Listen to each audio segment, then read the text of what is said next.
A flash of green explodes through the jungle canopy, then red, then blue. Gone before your brain catches up. No context, no warning, just color in motion. These aren't filters or camera tricks. They live in rainforests, savannas, suburbs, real places with mud, mosquitoes, and bad lighting. And yet, somehow, they look unreal, too saturated, too perfect, almost rude. Across continents and climates, these birds carry colors that feel unnecessary. Feathers layered like spilled paint, patterns that ignore camouflage, logic, sometimes even survival. Small bodies, loud visuals, and zero apologies. In this world, color isn't decoration, it's currency. It decides who mates, who eats, who gets noticed, and who disappears. A daily gamble, broadcasting yourself to predators just to stay relevant. High risk, dazzling reward. Because when nature goes this bright, it's never accidental. Every hue hides a pressure. Every shimmer signals a story, competition, chemistry, desperation. And once you start seeing it, you can't unsee it. So the question isn't why they're so colorful. It's this: what kind of evolutionary chaos creates animals that look like living rainbows and lets them survive? The camera lingers, wings beat, and the forest swallows the color again, like it was never supposed to be seen. It drops through the cloud forest like a glitch in the software. Green first, then red, then a ribbon of tail that just keeps going, longer than the bird itself. Mid-air pause, wings barely moving, a feathered contradiction, floating, not flying.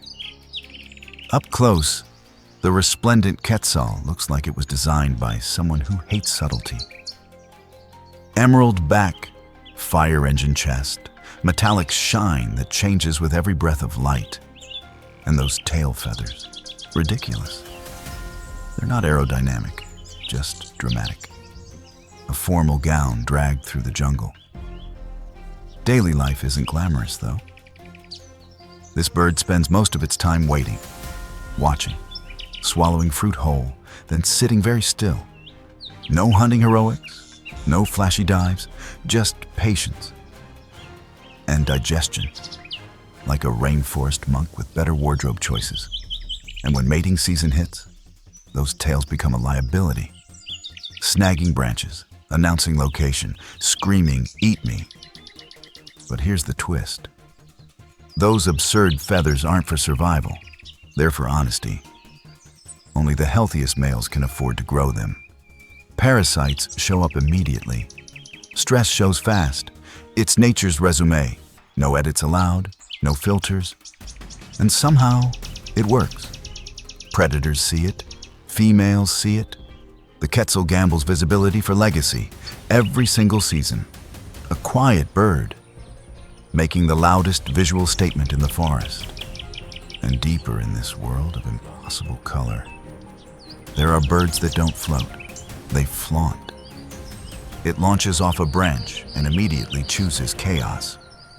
A straight dive, then a sideways flip, then another one, for no reason at all.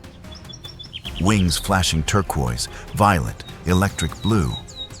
Gravity confused, audience stunned. The lilac-breasted roller looks like a bird that lost a bet with subtlety.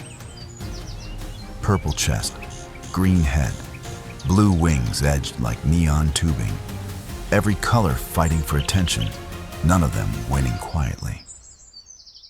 It's the kind of bird that makes your camera sensor panic. But the real performance starts mid-air.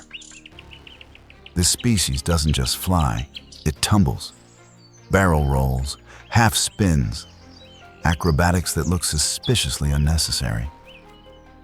And that's because they are. This isn't hunting. This isn't escape. It's flirting, aggressively. On the African savanna, dating is competitive. Everyone's visible. Everyone's hungry. Everyone's watching. So the roller turns courtship M into a stunt show, broadcasting strength, coordination, and nerve. Mess up the roll, game over. Stick the landing, suddenly you're interesting. Daily life between performances is less glamorous. Long hours perched in the open sun, waiting, judging insects, occasionally diving down to grab something crunchy, then back up again. Still, alert, slightly judgmental. And here's the irony. All that color doesn't fade with age or exhaustion. Unlike the quetzal's costly feathers, this bird wears its brightness full time. Predators see it, rivals see it. There's no off switch, which means the roller survives by confidence alone. Be obvious, be fast, be unpredictable. If you're going to look like a warning sign, you'd better move like one too. And somewhere nearby, there's a bird that skips acrobatics entirely and lets the color do all the talking. It hops into view like it took a wrong turn out of a paint factory. Blue head, red belly, green back, then it stops, perfectly still, as if waiting for someone to call security. The painted bunting looks illegal, not exotic in a faraway jungle way, illegal in a suburban backyard way. Mailbox nearby, feeders swinging, and this thing standing there like a dropped pack of Skittles with opinions. Up close, the contrast is unsettling. That deep sapphire head, too clean. That red underbelly, too loud. And the green back, like someone tried to calm it down at the last second. Nothing blends, nothing agrees. And somehow, it works. Daily life, though, is less glamorous. This bird spends most of its time arguing with seeds, cracking, dropping, trying again. Long pauses, side eyes, the quiet frustration of a creature built for beauty, not efficiency, like trying to file taxes in a tuxedo. Then there's the social situation. Painted buntings are famously intolerant of each other. Males will viciously defend feeders, chasing rivals who look exactly like them, which is awkward. Imagine fighting someone purely because they share your color palette. And here's the uncomfortable part. That beauty makes them a target, not just for predators, but for people. For years, these birds were trapped for the pet trade. Bright colors, small cage, a terrible combination. But evolution didn't design them for captivity. That color is a signal, health, territory, genetic confidence, a living resume, broadcast at full volume. No tricks, no stunts, just presence. And when the bunting finally lifts off, color collapses into motion. Blue, red, green, gone, leaving behind the unsettling realization. Sometimes nature doesn't hide its masterpieces. It just drops them where you least expect and dares you to believe what you're seeing. The flock lifts off at once, and the air fills with color-coded signals. Red faces, black faces, yellow faces. Same species, different rules, and every bird knows exactly what they're looking at. The Gouldian finch doesn't just wear bright colors, it organizes them. Neon greenback, purple chest, yellow belly. Then, right on the face, a bold splash of red, black, or gold. No gradients, no blending. This bird looks like it was assembled from labeled parts. Here's the thing most people miss. Those face colors aren't decoration, they're instructions. They change how birds treat each other. Red-faced individuals are more aggressive. Black-faced birds are calmer. Yellow-faced ones, rare and awkward, tend to get ignored. It's basically personality. Color-coded and visible at a glance. Daily life is brutally practical. Northern Australia is hot, dry, and unforgiving. Food disappears fast. Water vanishes faster. so the finch lives on schedules. Feeding early, resting hard, moving constantly. Small body, high metabolism. Miss a meal, things get serious. Breeding season turns the system up another notch. Certain color pairings succeed, others quietly fail. Choose wrong, and chicks don't survive. No romance, no guessing. Just biology running a background check. And here's the irony. For a bird this colorful, stress hits hard. Change the temperature, alter the habitat. Populations collapse fast. Beauty, it turns out, is expensive to maintain. So while the Gouldian finch looks cheerful, almost decorative, it's actually a living interface. A survival dashboard built out of feathers. Every color means something. Every glance carries data. And in a landscape that doesn't forgive mistakes, being readable might be the only reason this bird is still here. And coming up, there's a bird that doesn't encode information at all. It just overwhelms you with it. It appears without warning. A burst of turquoise and lime threading through leaves like a corrupted pixel. Then it stops, barely moving, almost smug, as if it knows the forest can't compete with this. The paradise tanager doesn't wear color. It stacks it. Teal body, lime green head, black mask, and a slash of hot pink on the wing. Because why not? Nothing fades, nothing apologizes. This bird looks like it ignored the entire concept of natural palette. But here's the part that messes with your expectations. All that color isn't for romance. It's not a mating flex. It's camouflage, somehow. High in the Amazon canopy, light fractures into patches of green, blue, shadow, glare. Against that chaos, solid brown would actually stand out. This works. Daily life is a social blur. Paradise tanagers rarely fly alone. They move in mixed species flocks, constant motion, constant noise, feeding, calling, repositioning. No spotlight moments, no solos, just teamwork, like a rave with rules. And while they look effortless, the hustle is nonstop. Insects don't wait. Fruit doesn't last. You miss a beat, you fall behind. Small bird, fast metabolism, anxiety. With feathers, the payoff comes in the irony. A bird so loud-looking survives by blending into excess, not hiding, but becoming part of the visual overload. Predators scan for shapes, edges, patterns that don't belong. And the paradise tanager simply belongs too much to be singled out. It doesn't seduce, doesn't perform, it overwhelms. And somewhere deeper in the canopy, there's a bird that takes this idea even further. Druffled with glitter, and absolutely no interest in subtlety at all. It drops into frame quietly. No acrobatics, no drama. Just a sudden, unmistakable green. So clean it feels edited.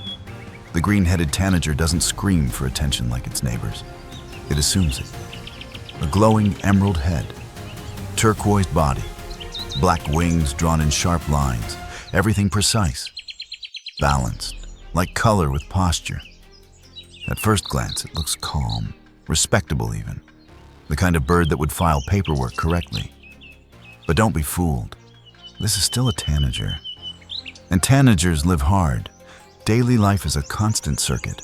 Short flights, fast stops, fruit gulped whole, insects snapped midair, always moving because hesitation costs calories. And calories are everything. Miss too many meals. The brightness fades. Literally. Here's the biological catch. That glowing green head isn't pigment, it's structure. Microscopic feather layers bend light, reflecting only certain wavelengths, which means the color doesn't bleach, doesn't dull easily, but it also can't lie. If the bird is stressed, malnourished, sick, the shine drops immediately. So in the canopy, That head becomes a billboard. Rivals rid it. Mates evaluate it. Predators notice it. There's no hiding behind age or experience. Only condition, right now.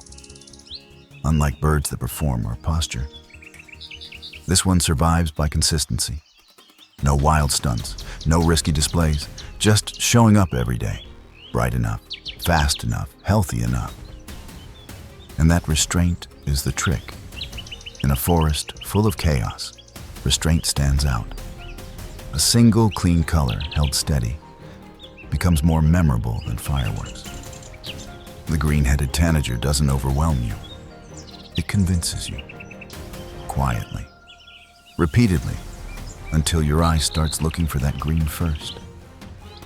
And everything else feels a little unfinished and deeper in this spectrum of excess. There's a bird that abandons restraint entirely, trading elegance for pure, shimmering shock. Something electric flashes above the canopy, not movement, presence. A solid block of blue, hovering like the sky forgot where it ends. Then stillness, heavy and deliberate, like a pause before thunder. The spangled cotinga doesn't wear many colors. It commits to one, an impossible saturated blue, so pure it feels loud. No gradients, no patterns, just pigment pushed to the limit. As if the bird decided subtlety was optional and declined. Here's where the tension creeps in. That blue is visible from absurd distances, above the forest, across clearings, to rivals, to mates, to predators with excellent eyesight. There's no camouflage here, only exposure. Daily life is restrained. Long hours perched high, minimal movement, short flights, precise, efficient. Because burning calories isn't the problem, being seen is. And breeding season sharpens the risk. Males gather in loose leks, perching silently, spaced apart, watching. No songs worth mentioning, no dances, just bodies on display. Brightness versus brightness. The bluest wins. And here's the biological knife edge. That color depends on perfect feather structure. One bad molt, one parasite, one nutritional slip, and the blue fractures, dulls, loses its edge. There's no pretending. So the spangled cotinga lives inside a paradox. The very thing that attracts success also advertises vulnerability, survival balanced on saturation. When it finally takes off, the blue vanishes into motion. Sky into sky, leaving behind a strange afterimage. Like you weren't supposed to see it that clearly. And now the forest feels slightly less intense without it. And somewhere not far away, there's a bird that doesn't risk subtle failure. It chooses red instead, makes absolutely sure you notice. The forest splits open with noise first. A raw metallic scream, then red detonates across the canopy. Wings wide, slow beats, no rush, no fear, just arrival. The scarlet macaw doesn't sneak anywhere. It announces. Crimson body, yellow bands, blue flight feathers stretched like flags. A color scheme so loud, it feels intentional. Like the bird is daring the jungle to challenge it. And here's the thing, it can. That beak isn't decorative, it's industrial. Crushing nuts other animals can't touch. Ripping open fruit like packaging. Climbing branches with a face that doubles as a multi-tool. This bird doesn't look confident by accident. It's equipped to back it up. Daily life is social, intensely so.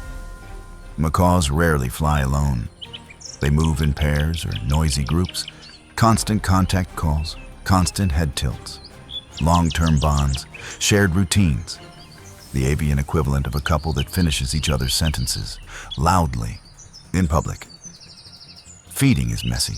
Shells fall, seeds scatter. Nothing subtle about it. And when they rest, they do it high, exposed, visible. Because hiding isn't the strategy here. Deterrence is. That color works like a warning label. Not "I'm poisonous, but I'm not worth it." Big body, strong beak, coordinated partner nearby. Predators calculate risk and usually decide against it. But here's the quiet vulnerability. That same visibility makes them targets for humans. Bright, intelligent, social. Everything that makes them successful in the wild also makes them desirable in captivity. And that's where the real danger lives. Still, when a pair lifts off together, red slicing through green, the forest feels briefly outmatched, like it built all this complexity just to frame that moment. And further along this spectrum of excess, there's a bird even larger, darker, heavier, so saturated it feels almost unreal as it feels. It enters the frame slowly, deliberately, a deep cobalt mass cutting through the air. Not flashy, not rushed, heavy wing beats, measured pauses, like something large knows it doesn't need to hurry. The hyacinth macaw is blue, but not playful blue. This is midnight blue, ink blue, so dense it absorbs light instead of reflecting it. A single block of color, interrupted only by that yellow eye ring, like punctuation on a sentence that already feels final. Up close, the scale hits you. This is the largest parrot on Earth. Long tail, broad wing, and a beak that looks less like anatomy and more like a construction tool. It doesn't nibble, it destroys. Daily life revolves around one obsession. Palm nuts, rock hard, armor-plated, most animals give up immediately. The macaw? It braces, twists, applies pressure with alarming patience. Until the shell gives in with a crack, you can hear meters away. Efficiency. With consequences. And here's the quiet twist. For something that powerful, this bird is fragile. It relies on very specific trees, very specific nesting sites, very specific landscapes. Remove the palms, and all that strength suddenly has nowhere to go. Socially, they're devoted. Pairs form early and stick together. Years, sometimes decades. Constant contact calls, small gestures, shared timing. Lose one partner, and the other often doesn't replace them. Not quickly, sometimes not at all. That depth makes the color feel different. Less like display, more like identity. This isn't brightness to attract attention. It's consistency, longevity, presence. When a hyacinth macaw lifts off, the air seems to resist it. Blue dragging against green, a reminder that size, color, and power don't guarantee safety. Only survival, for now. And not far away, there's a bird that trades weight for speed, shrinking the rainbow until it fits inside a blur. It crashes the scene at full volume. A screech first, then color detonates like a dropped box of markers. Blue head, red chest, green wings, yellow collar, zero warning, zero apology. And suddenly, the tree belongs to it. The rainbow lorikeet looks like it was assembled during a sugar rush. Every color fighting for dominance. Nothing blended, nothing muted. A flying argument with gravity and everyone nearby. It's beautiful in the same way a siren is beautiful. Right before it ruins your afternoon.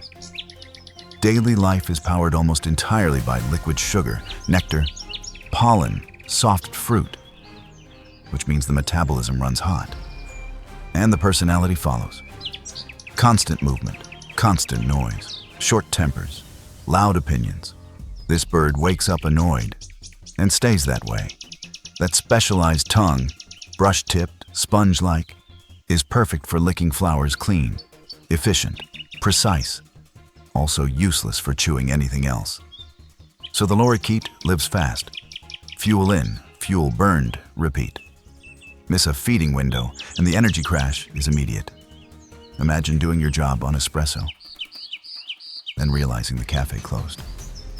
Socially, it's chaos. Flocks swarm, feeding trees like airborne riots. Squabbles break out over nothing. Partners bicker, neighbors scream. And yet, long-term pairs still form. They groom, they coordinate, they stick together. Somehow, beneath the noise, there's loyalty. Here's the irony. All that color should be a liability. Bright birds get noticed. But in flowering trees, exploding with reds, yellows, blues, the lorikeet disappears into excess, camouflaged by overload, and humans. We brought the flowers closer. Gardens, feeders, cities. The lorikeet adapted instantly, turning suburbia into a nectar buffet with noise complaints. When one finally rockets off, color smears into motion. Sound lingers longer than sight, leaving behind the realization that some rainbows aren't gentle arcs.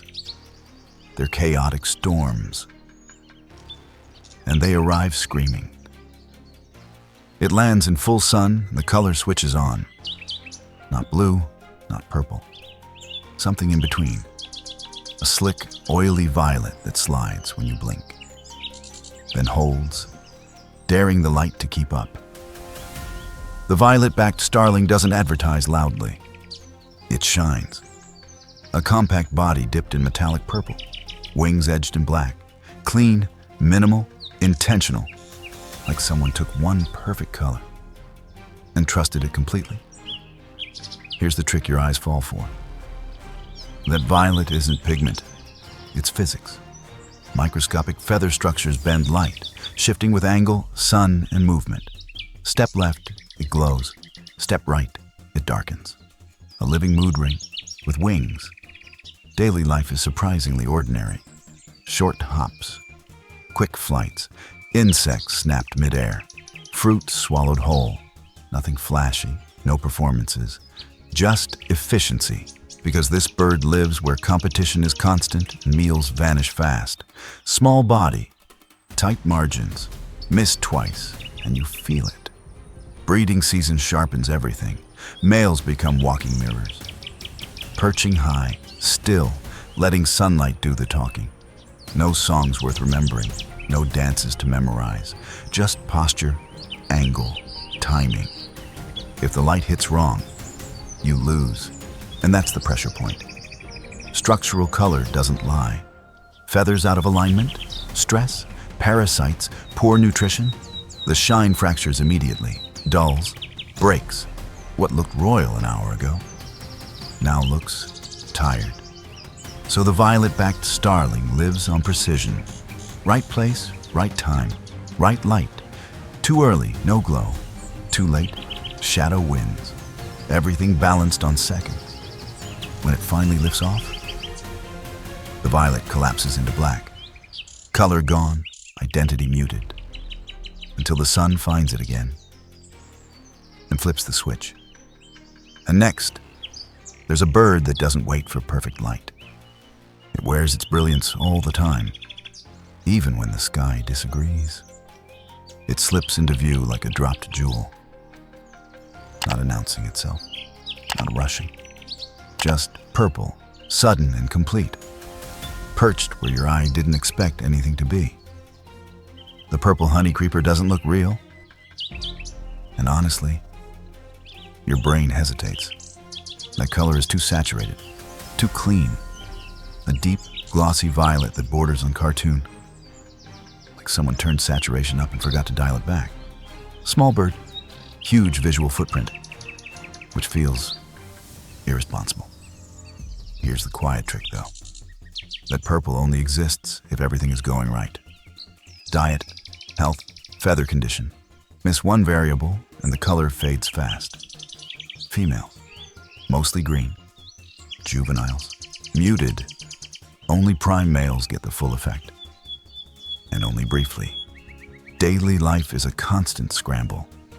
This bird runs on sugar and timing, nectar from flowers, soft fruit, the occasional insect, short hops, fast decisions. No margin for error, because small bodies burn fuel like a leak you can't fix. Stop moving. You're already late. Socially, it's tense.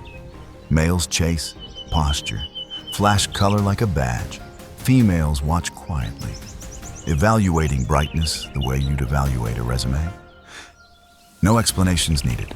Purple strong, you're interesting. Purple dull, next. And here's the uncomfortable irony. That brilliance doesn't help with survival. Predators don't care how rare your color is. They care that they can see you. So the honeycreeper lives exposed, betting everything on speed, cover, and luck. Which means the purple isn't confidence. It's pressure made visible. A warning light that says, I'm at my peak, right now. When it darts away, the purple snaps out of existence. Green leaves reclaim the frame. And you're left with a strange sense that you just witnessed something temporary. A color on a deadline, and somewhere nearby, there's a bird that doubles down, wearing red and blue together, and daring the world to pick a side. It darts across the frame like a dropped spark. Blue body, clean, sharp. Then those legs hit the branch, red, alarmingly red. Like the bird stepped in something it shouldn't have. The red-legged honeycreeper looks almost reasonable at first glance. Smooth cobalt feathers, compact shape. Then your eye catches the feet. Bright coral red, glowing against bark and leaf. An unnecessary detail, except nothing in nature is unnecessary. Daily life runs on speed and sugar. Flowers, nectar, soft fruit, quick sips, faster exits. This bird doesn't linger, because lingering gets you noticed. Small body, high metabolism. Every pause is a risk calculation. That red isn't for predators, it's for other honeycreepers. A signal flashed during chases, perches, squabbles. A moving underline. Look here, look now. In dense foliage, the body vanishes. But the feet betray movement instantly. Social interactions are tense and constant. Males chase rivals with sudden bursts. Blue streaks punctuated by red sparks. Females watch the chaos quietly. Because coordination matters. Balance matters. If you can move fast without losing control, you're worth paying attention to. And here's the trade-off. Those legs can't hide. When the bird feeds low or crosses open space, that red is a liability. Predators track motion, not color palettes. And flashing limbs are invitations. So the red-legged honeycreeper lives on edge. Always moving, always correcting. A creature built for momentum, not stillness. When it finally disappears into leaves, the blue dissolves first. The red lingers, just a fraction longer, like an after-image burned into your vision. And ahead, there's a bird that strips the palette back again, trading contrast for calm, and proving that sometimes one clean blue is enough. It slips through the leaves almost apologetically. A quick flash, then gone, like the forest just shrugged and pretended nothing happened. The blue dankness doesn't explode with color, it concentrates it. A cool, polished blue, clean as fresh paint, capped with black wings like punctuation. Small bird, calm palette, the kind of color that feels intentional, as if loudness was considered, then declined. At first, it seems modest, almost polite, until you realize how hard that blue is to maintain. This isn't pigment slapped on feathers. It's structure, microscopic layers bending light just right. Miss the angle, miss the sun, and the bird fades into something ordinary. Get it right, and suddenly your eye locks on. Daily life is a quiet hustle. Short hops between fruiting trees, soft fruit swallowed fast. Insects snapped without ceremony. No drama, no wasted movement. Calories in, calories spent.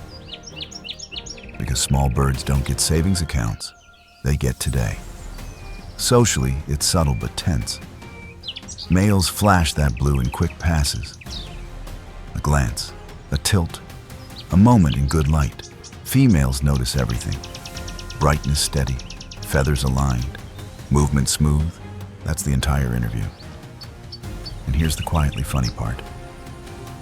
For all that precision, the blue darkness survives by being forgettable to predators.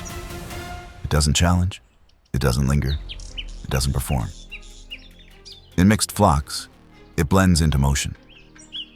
One blue note in a moving chord, your eye slips past it, unless it chooses otherwise, which makes the color feel almost private. Not a broadcast, a test, a quick check. Are you paying attention?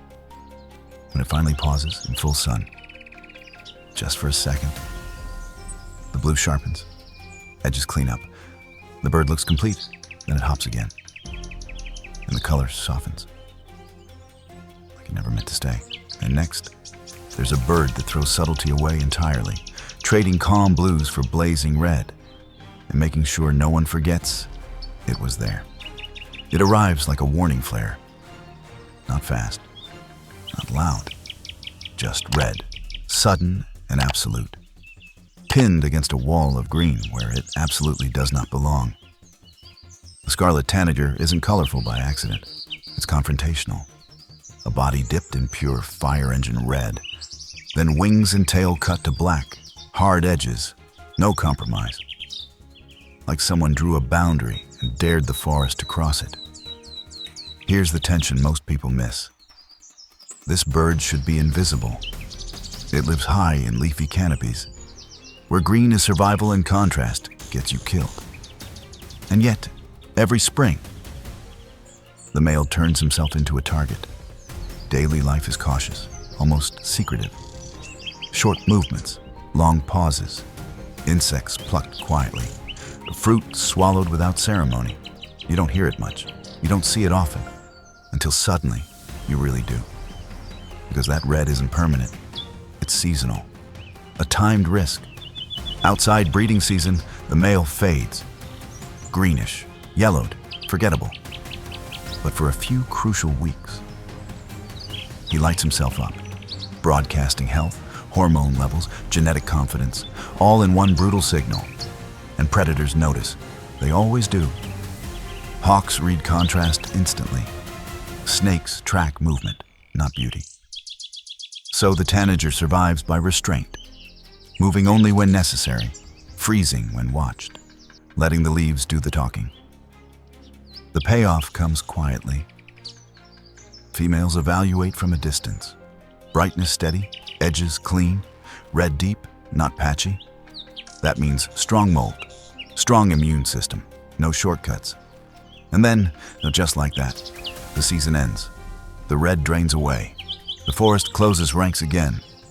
When the scarlet tanager slips back into green, you're left with the uneasy realization that some of nature's brightest colors aren't meant to last.